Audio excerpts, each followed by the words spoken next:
Glória a Deus.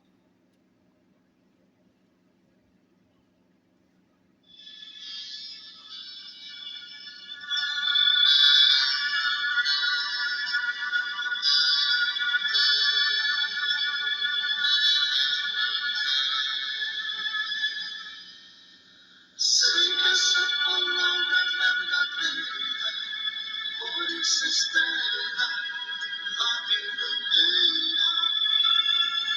Não vos conformes com esta era, por isso espera, em Deus espera. Sei que essa palavra ao amanhecer, com o pastor Antônio Freire. Não vos conformes com esta era, por isso espera, em Deus espera. Meus queridos irmãos, a paz do Senhor, bom dia! Graças ao nosso Deus por mais um dia. Todo dia é uma oportunidade nova, cada dia é uma nova oportunidade de aprender, de ensinar, de ajudar, de estender a mão. E vamos iniciar o nosso dia meditando em Mateus capítulo 14. Nós temos a palavra de Deus em nossas mãos e é um privilégio grande. O mundo jaz no maligno. Por estar no maligno, o mundo vive na cegueira. Por viver na cegueira, o mundo abraça tudo. Homens importantes, excelente formação acadêmica, chorando por um ídolo. Mulheres igualmente. Grandes vultos da história humana. Idólatras de carteirinha. Ou invocando os demônios.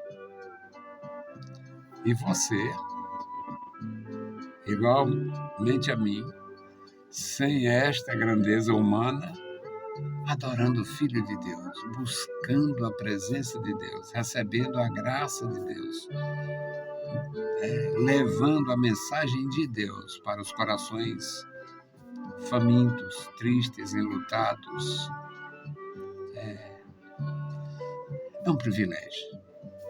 Então, Mateus capítulo 14, versículos 22 a 33. O Senhor Jesus terminou de fazer uma grande reunião.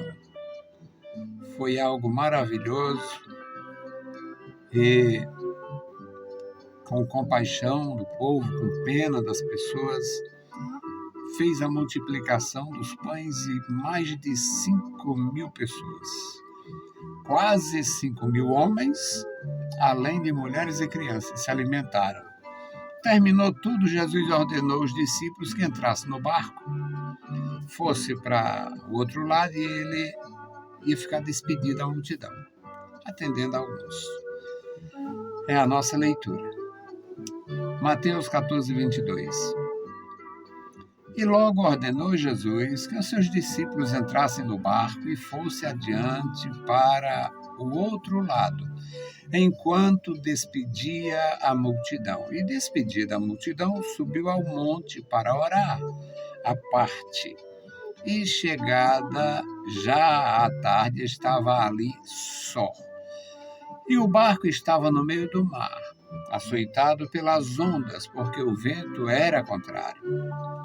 Mas, à quarta vigília da noite, dirigiu-se Jesus para eles, andando por cima do mar. E os discípulos, vendo-o andar sobre o mar, assustaram-se, dizendo, é um fantasma, e gritaram com medo. Jesus, porém, lhes falou logo, dizendo, tende bom ânimo, sou eu, não temais. Respondeu-lhe Pedro e disse, Senhor, se és tu, manda-me ir ter contigo por cima das águas. E ele disse, vem. E Pedro, descendo do barco, andou sobre as águas para ir ter com Jesus. Mas, sentindo o vento forte, teve medo e começou a ir para o fundo e clamou, dizendo: Senhor, salva-me. E logo Jesus, estendendo a mão, segurou e disse-lhe: Homem de pouca fé, por que duvidaste? E quando subiram para o barco, acalmou o vento. E aproximaram-se os que estavam no barco e adoraram-no, dizendo: És verdadeiramente o Filho de Deus. Esse texto, meus amados irmãos, é um texto revestido de muita importância. Primeiro, ele fala do Senhor Jesus dando atenção às pessoas. Os discípulos foram para o outro lado e Jesus ficou conversando, atendendo as pessoas e despedindo a multidão, obviamente. Depois que Jesus estava só, no lugar de entrar no mar e ir ao encontro dos discípulos, foi orar. Foi orar e foi buscar realmente o que ele precisava, porque Jesus, como homem, não era diferente dos demais. Precisava de poder, de graça, de discernimento. E ele subiu ao monte para orar. E ficou lá orando até de madrugada. A noite, no costume deles, era dividida em 4 vigílias de 3 horas. Era uma vigília até às 9 da noite, uma das 9 às 0 hora, outra até às 3 e a quarta de 3 ao amanhecer. E Jesus só chega junto deles na 4ª vigília da noite. Imagina quanta aflição eles tiveram também sem a presença de Jesus. Por isso é que eu digo que o texto é revestido de importância. Porque quando você está sem a presença de Jesus, quando eu estou, se você e eu ficarmos sem a presença de Jesus, as aflições aparecem, os problemas crescem e é realmente muito difícil. Aí eles ficaram sem a presença de Jesus, ou sem saber nada de Jesus, sem saber notícia, porque Jesus não disse que ia, depois daquilo ali, ia orar. Jesus não disse que só ia aparecer de manhã, no dia seguinte, não. Jesus mandou eles ir, eles foram. Então, Jesus aparece andando sobre o mar na 4ª vigília, ou seja, depois das 3 da manhã. E quando eles veem aquela pessoa andando sobre as águas, eles se assustam, nunca viram? Não tem isso, não existe. Ninguém nunca andou sobre as águas em lugar nenhum do mundo. Antes de Jesus Cristo, nunca se ouviu falar sobre isso. Quem andou, quem atravessou de um lado para o outro, Deus fez o milagre de afastar. Deus tirou a água no Mar Vermelho e no Jordão. Mas andar por cima, na superfície das águas, ali foi a primeira vez.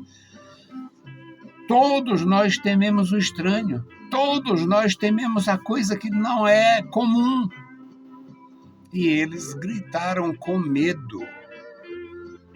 Tiveram medo. Que negócio é este? É um fantasma, é uma coisa estranha, nunca se viu. Então, gritaram. Mas Jesus, a sua voz conhecida, Jesus diz: sou eu, não tenham medo, sou eu.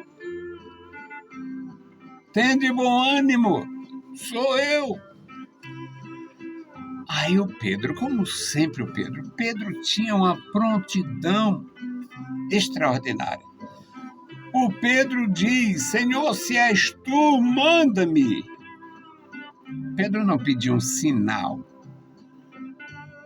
Pediu, seria outra coisa. O Pedro deu foi um sinal. Se és tu, manda-me ir ter contigo. E também, fora nosso Senhor Jesus Cristo, é o único homem na história humana que tem a experiência de andar sobre as águas. É o apóstolo Pedro. O Pedro que falava com facilidade. O Pedro que se precipitou. O Pedro que negou o Senhor Jesus diante da criada, que não era uma pessoa comum. Aquela criada tinha muita importância. Imagina a criada de um palácio. E Pedro, Senhor, se é tu, manda que eu vá. Venha, meu filho, vem aqui. Aí o Pedro vai. Mas quando ele sente o vento, o impacto, não se sabe quantas passadas ele deu, quantos metros ele andou. Aí ele temeu. Temeu e começou a descer. Aí Jesus estende a mão, ele grita por socorro. Jesus estende a mão, socorre ele, traz ele para o barco. Quando sobem no barco, Jesus acalma o vento e eles adoram Jesus Cristo. Eles adoraram, se prostraram diante de Jesus Cristo. Passado aquele momento, aquele trauma, aquele medo. Mas a coragem de Pedro também é um destaque neste texto. O Senhor manda que eu vá ao teu encontro, venha, Pedro. Aí o Pedro desce do barco. É muita confiança também. É um texto rico para a gente meditar. É um texto maravilhoso para a gente meditar. Aquele homem, o Pedro, andou sobre as águas igual o Filho de Deus. Ele andou, ele fez da água do mar uma superfície sólida. Ele teve a capacidade e a fé de andar igual Jesus naquela superfície. Foi pouco tempo, ele já ia afundando quando duvidou. E Jesus Cristo diz: homem, por que duvidaste? Homem de pouca fé, por que duvidaste? Era o homem de pouca fé e teve mais fé do que qualquer outro homem. Porque nenhum outro dos apóstolos andou sobre o mar, sobre as águas, e nem um outro na história humana. 2 homens andaram sobre a superfície das águas. O homem Jesus e o seu discípulo Pedro. Meus queridos irmãos, Jesus tinha ensinado a Pedro, se crer, se não duvidar, diz a esta amoreira: desarraiga-te daqui e planta-te no mar, e ela obedecerá. Os ensinamentos de Jesus Cristo são profundos. Uma boa parte está inserida nas Escrituras. Porque João diz que se tudo que Jesus fez e ensinou tivesse escrito, o mundo todo não conteria os livros. É uma grande hipérbole, mas é para mostrar que só foi escrito a parte necessária para a nossa orientação para a salvação. Então, meus amados irmãos, que Deus abençoe cada um. Vamos olhar para Jesus, esperar em Jesus e andar com Jesus. É sobre as águas? Amém. É no fogo? Amém. Quando passares pelo fogo, não te queimarás. Quando passares pelas águas, claro que esse fogo e essas águas não se tratam de fogo e água literal. É no sentido figurado, aflições, perturbações. Mas a promessa está de pé. Vamos orar. Nossa intercessão hoje é pelo Diego e pela Juliana e pelos seus filhinhos. Eles foram para o Rio Grande do Norte e estão voltando. E nós vamos orar por eles. O Diego, Deus abençoou muito, e desde criança que conhece a gente, a gente tem uma relação de amizade e confiança e, quem sabe, Deus vai operar na vida dele de uma forma mais profunda ainda, para ele crescer. Me ajudou muito. Professor, ajudando na igreja do Senhor Jesus. Depois se ocupou demais, ficou longe da gente, está voltando e que Deus guarde meu irmão e a sua família. Ele podia ser muito mais frutífero, capacidade tem. Bendito Deus, querido Senhor, Pai Santo que está nos mais altos céus, nós te louvamos. Obrigado, Senhor, pela tua bondade, pela tua graça. Obrigado pelo teu amor, meu Senhor. Obrigado pela tua palavra, Senhor, para fortalecer o nosso coração. Abençoe e guarda os meus irmãos na cidade e no campo. Agora, Senhor, te apresentamos o Diego, a sua esposa, os seus filhinhos, os seus familiares. Tome em tuas santas mãos, Pai, o Diego e a sua família. Tome em tuas santas mãos, meu Senhor, a Juliana e os seus familiares. Guarda eles, dando graça a cada um deles, manifestando o teu amor, o teu poder, falando com eles, Pai, que eles possam frutificar na tua presença, na tua igreja. Amado Pai, ouve a nossa petição. Em nome de Jesus Cristo, nós te pedimos. Amém. Meus queridos irmãos, a paz do Senhor e bom dia.